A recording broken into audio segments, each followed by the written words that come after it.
fois encore pousser les cris de joie pour lui. Pousse les cris de joie. Joie est notre force. Joie est notre force. Joie est notre force. Nous acclamons l'Éternel désormais pour sa présence pertinente au milieu de nous ce matin. Chaque chose en son temps. Nous avons loué et adoré. Nous allons apporter les actions de grâce à la maison de l'Éternel. Cette fois-ci, nous allons passer à une autre chose, un autre moment crucial. Un autre moment crucial. C'est pourquoi, très respectueusement et sous vos ovations, nous allons ici appeler le responsable de la chorale pour honorer de sa présence. Mais pour nous, le responsable de la chorale.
Ce matin, le Seigneur nous apporte un petit déjeuner spirituel.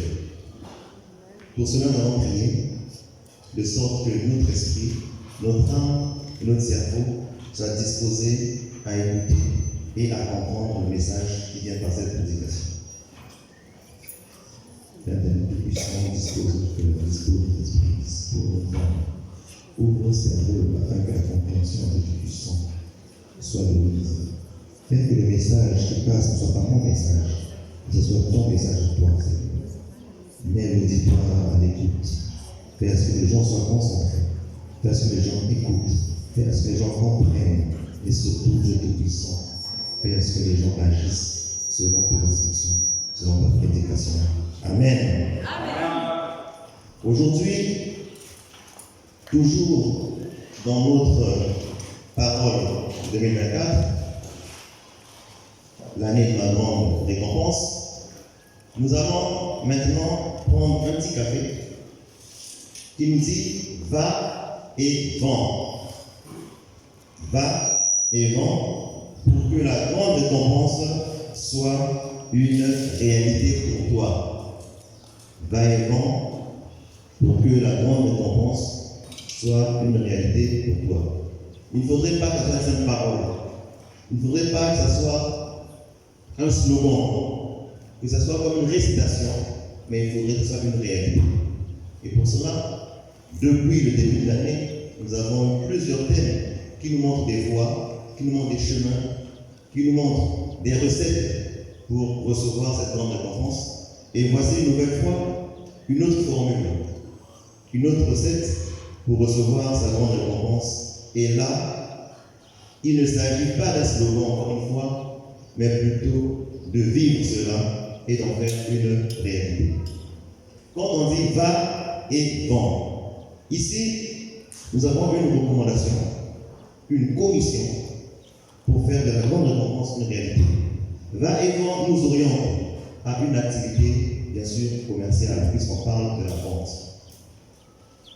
On nous montre donc une alternative, une voie, une recette pour vivre la grande récompense. Et pour cela, nous allons nous appuyer sur le texte de base de notre prédication, tiré de 2 Rois, chapitre 4, versets 1 à 7. 2 Rois, chapitre 4, versets 1 à 7.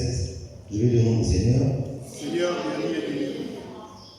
Une femme, parmi celles des fils des prophètes, cria vers Élisée en disant: ton serviteur, mon mari, est mort, et tu sais que ton serviteur craignait l'Éternel. Or, le créancier est venu pour prendre mes 2 enfants et en faire ses esclaves. Élisée lui dit: que puis-je faire pour toi? Indique-moi ce que tu as à la maison. Elle répondit: ta servante n'a rien d'autre à la maison qu'un flacon d'huile. Il dit alors: va demander au dehors des récipients chez tous tes voisins des récipients vides et n'en demande pas un petit nombre. Quand tu seras rentré, tu fermeras la porte sur toi et sur tes fils. Tu verseras de l'huile dans tous ces récipients et tu mettras de côté ceux qui seront pleins. Alors elle le quitta. Elle ferma la porte sur elle et sur ses fils. Il lui avançait les récipients et elle versait. Lorsque les récipients furent pleins, elle dit à son fils: avance-moi encore un récipient. Mais il lui répond: il n'y a plus de récipient. Alors l'huile s'arrêta. Elle alla le rapporter à l'homme de Dieu et il dit: va vendre l'huile et paie ta dette et tu verras toi et tes fils de ce qui, et tu vivras toi et tes fils de ce qui restera. Je reprends le tout dernier verset. C'est une instruction ferme. Va vendre l'huile et paie tes dettes et tu vivras toi et tes fils de ce qui restera. Ici, nous devons comprendre certaines choses. Cette femme, face à ces situations, face aux circonstances de la vie, elle est allée voir le serviteur de Dieu. Mais Élisée aurait pu lui donner l'argent, puisqu'elle avait des dettes.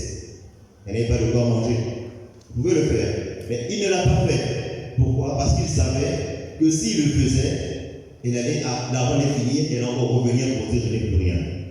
C'est pourquoi Élisée lui demande: tu as quoi à la maison? Elle répond qu'elle n'a rien d'autre qu'un petit flacon d'huile. Et c'est là où Élisée lui donne une instruction. Donc ici, pour vivre sa grande récompense, on a toujours dit ici, ce n'est pas en ayant les bras croisés, ce n'est pas en restant à la maison, ce n'est pas à pleurer sur son sort. Cette femme était veuve avec ses fils. On sait que de nos jours, on a plusieurs situations. Parfois, on n'a pas d'emploi. Ou quand on a l'emploi, on n'a pas de salaire. Ou la personne qui nous soutient ne nous soutient plus. Il y a plusieurs péripéties, il y a plusieurs choses qui font en sorte que quelquefois on se lamente. Quelquefois on pleure. Mais il ne faut pas se lamenter. Il faut demander une instruction à Dieu. Seigneur, me voici dans cette situation. Qu'est-ce que je peux faire? Et c'est sûr qu'il répondra, qu'il agira. Donc cette femme, ce qu'on peut retenir, c'est que cette femme, bien sûr, elle était veuve. Elle n'avait rien à la maison, hormis les dettes. En allant voir Élisée, ce dernier savait que s'il donnait de l'argent, encore une fois, cet argent allait finir et sa situation n'allait pas s'améliorer. C'est pourquoi il lui donne une instruction: va vendre l'huile. Ça, c'est l'instruction qu'il lui donne. Et après, il dit: toi et tes fils, vous vivrez de ce qui en restera. Ça, c'est la grande récompense qu'elle a reçue. Elle a suivi une instruction.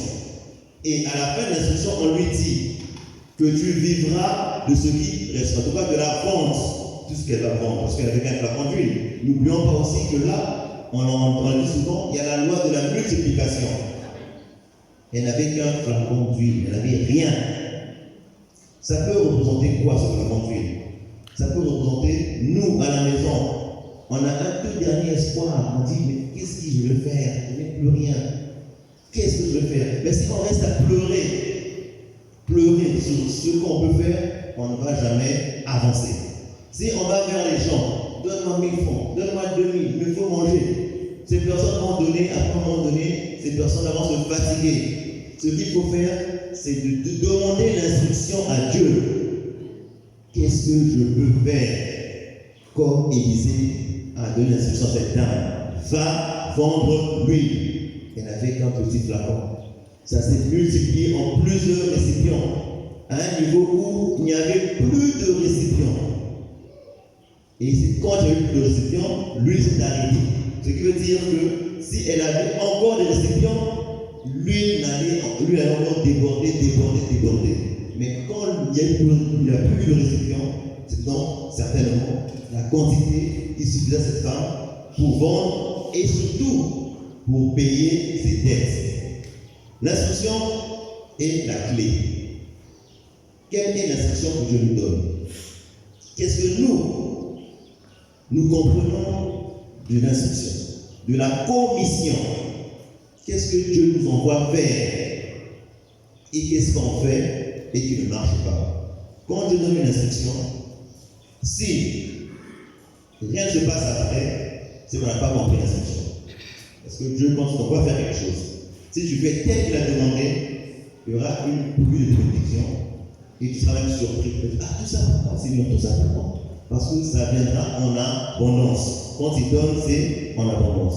Donc ici, on va retenir ces deux éléments, l'instruction et ce qui découle de l'instruction, qui est donc cette récompense que la dame a reçue. Vous voyez donc encore une fois que si elle pleurait le vin, si on lui donnait de l'argent, cet argent allait être consommé au fil du temps et elle allait encore revenir à la case départ, plus rien. Alors on va partir demander, je n'ai rien. Mais Élisée savait, qu'est-ce qu'il fait? Il donne une instruction, encore une fois. Et cette instruction a été respectée et cette femme a vécu, elle et ses fils, de cette activité. Va vendre, c'est ça l'instruction, tu vivras, toi et tes fils, de ce qui restera. Là donc, c'est la grande récompense. En dehors de ça, toujours dans ce passage, qu'est-ce qu'on peut retenir d'autre? On retient ici, il y a un conseil aussi sur les circonstances de la vie. Il y a toutes circonstances qui nous entourent. Arrêtons de pleurer sur notre sort, arrêtons de nous lamenter. Suivons les instructions, cherchons les instructions, et Dieu ne nous laissera pas les mains vides. Suivons les instructions de Dieu et nous vivrons de ce qui en découlera. J'aimerais ici encore donner un conseil sur nos mamans, nos sœurs qui vendent. Il y a deux volets. Vous avez vu que la dame, elle a vendu l'huile. Certainement, les gens ont acheté. Mais qu'est-ce qui se passe chez nous, même dans cette église? Nous avons des gens qui vendent. Et on a des gens qui achètent. Mais ceux qui achètent là ne payent pas. Là, il y a un problème. Comment veux-tu encourager la maman qui vend? Comment veux-tu qu'elle vive de sa vente si tu vas prendre et ne pas payer? C'est de la sorcellerie. Amen. Tu ne peux pas encourager quelqu'un à faire une action et ne pas l'accompagner. Ce n'est pas possible. Comment voulez-vous que la maman, elle s'en embrouille aussi? On voit les yaourts, on voit les bissap, on voit les patates, on voit tout ça. Mais elle vit que de ça, ou elle veut se nourrir de ça. Toi, tu vas acheter pour te nourrir toi et elle te laisse sa famille. C'est la sorcellerie. Et Dieu ne nous a pas emmenés à ça. Il nous a emmenés à l'amour. C'est ça aussi, aider l'autre. ce n'est pas seulement avoir pitié, il faut aussi agir. Parce que qu'est-ce qui se passe? Si la maman compte, tu viens, tu prends, tu ne payes pas.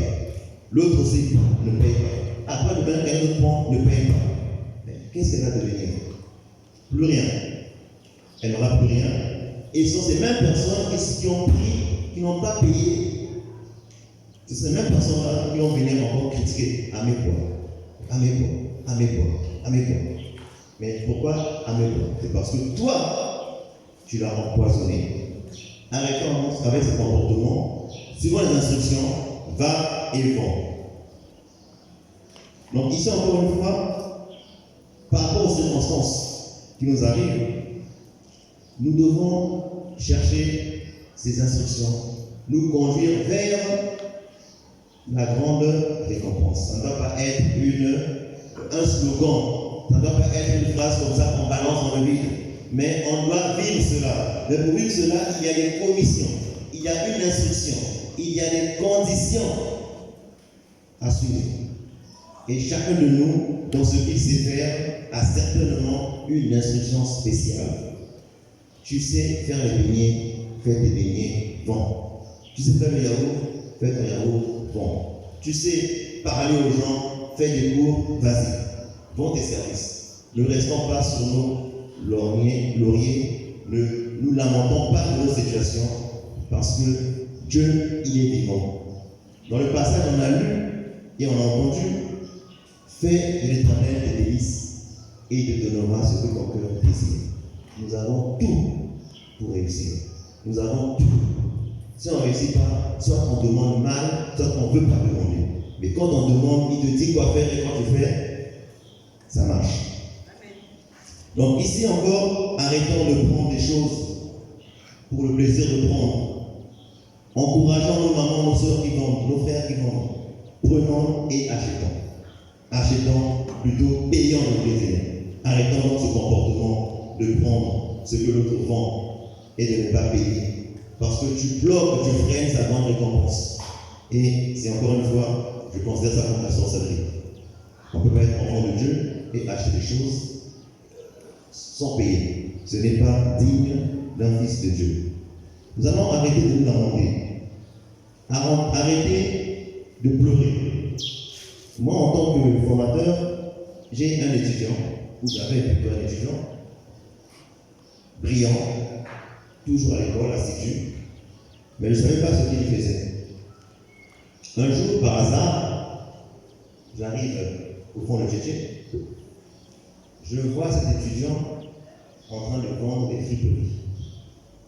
Il est assis, il a son truc de friperie, il vend. Et quand il me voit, il veut se cacher. Ah, monsieur Jules, il se cache. Je dis, mais pourquoi je me cache? Il dit, ah, monsieur, j'ai honte. Tu as honte de quoi? Ah, monsieur, moi je vis que le sang. Je n'ai pas papa, je n'ai pas maman. Moi je ne vis que les sous. Je vends que les sous là. Donc peut-être que vous moquez de moi. Je dis, non. Non. Au contraire, je t'encourage à le faire.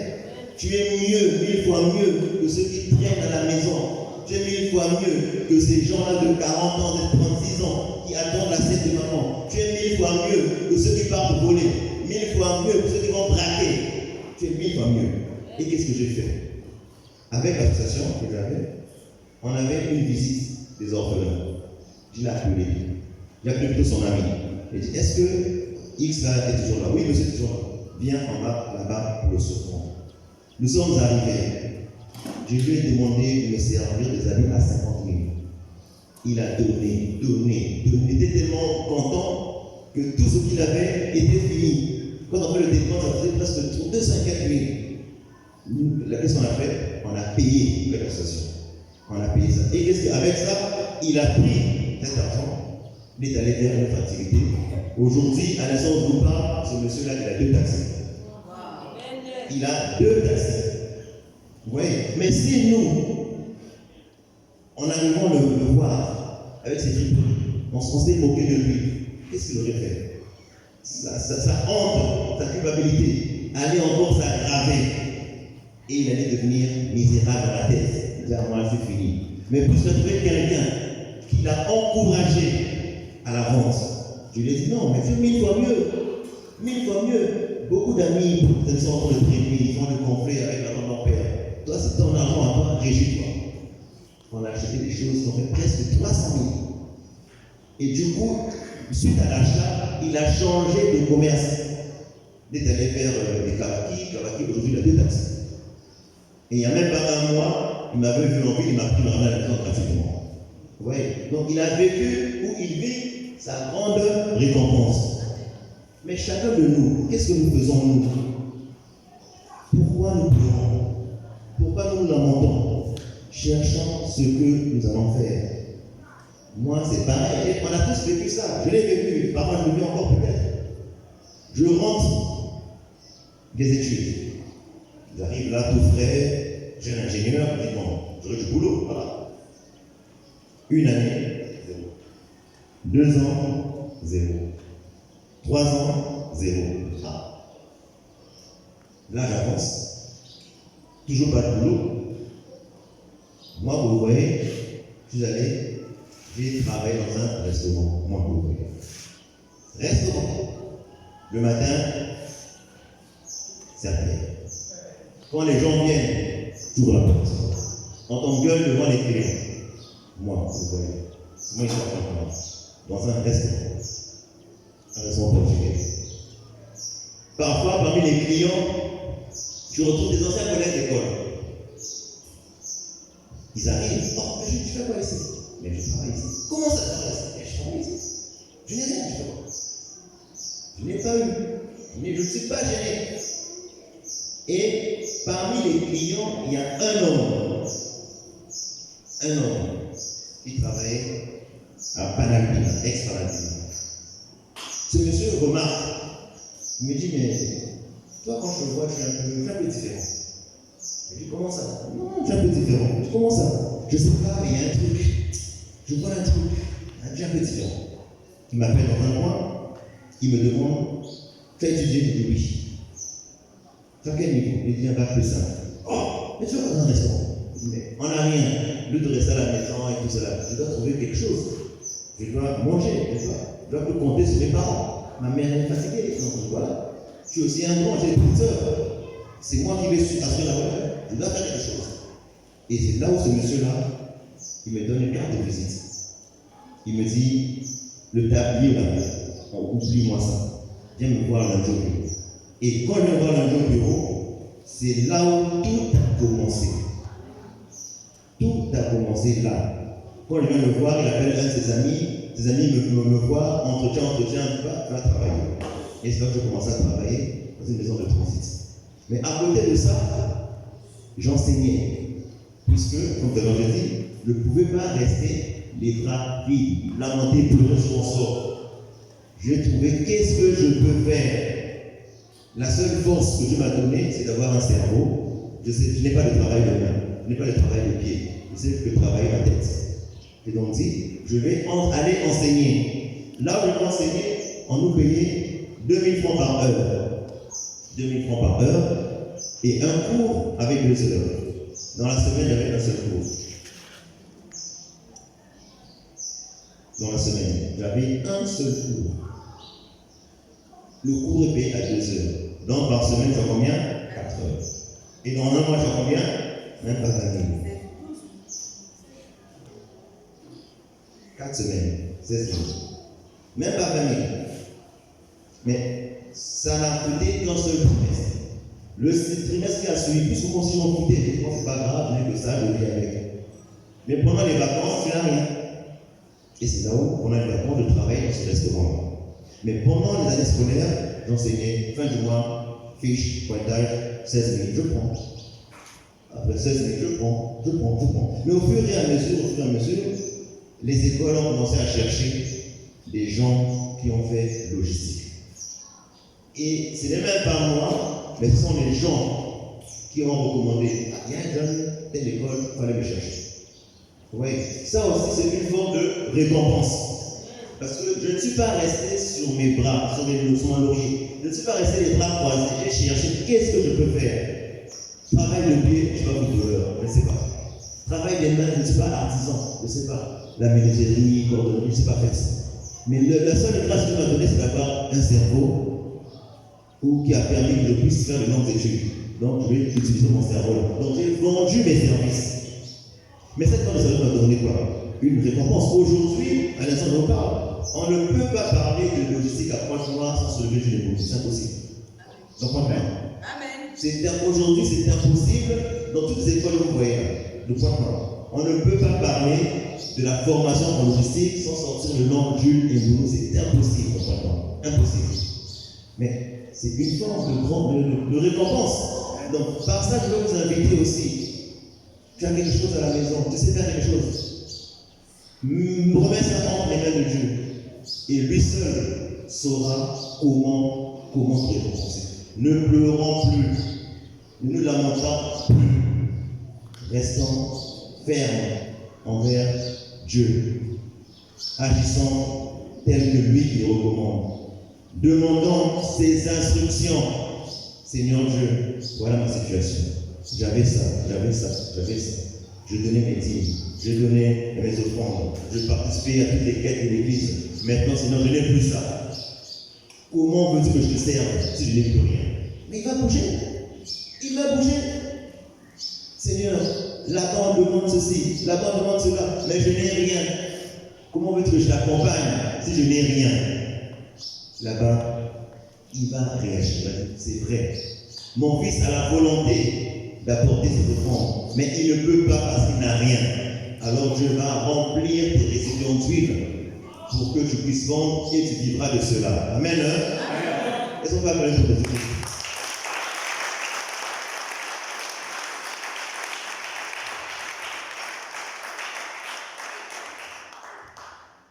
Donc, encore une fois, oublions la tristesse.